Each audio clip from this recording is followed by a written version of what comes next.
Alright guys, you guys asked me to show how I assemble the spring side fork on the second generation SFF that are on the Kawasaki KX250Fs. I think it's maybe 13 to 15 or 13 to 16.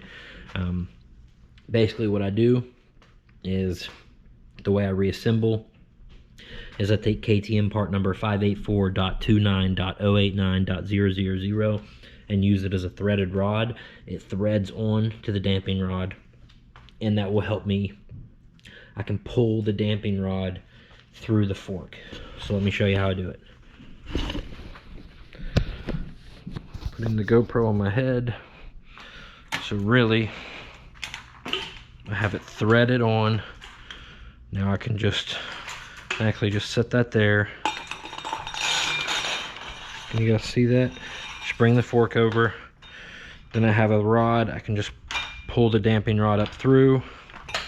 This is when you'll need a buddy or someone to put this on while you compress it. I usually can't do it by myself.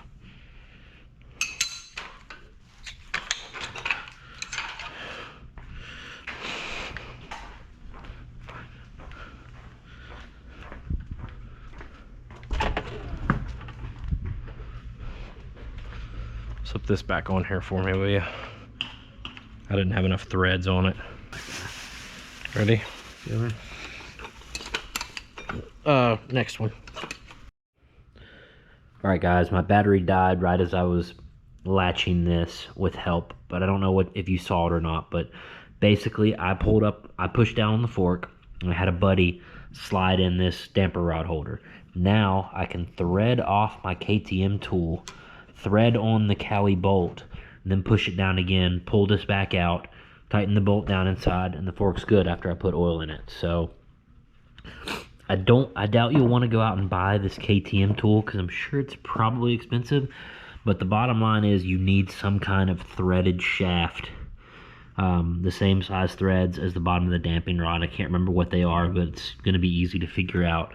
You get a threaded shaft on there. I mean, if you're in a tight spot, you may find another way to connect that.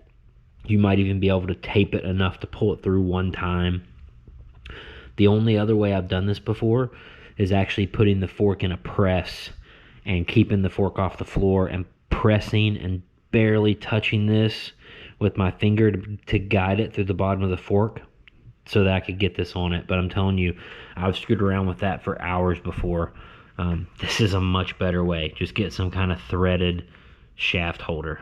Alright guys, thanks for watching. See you in the next one.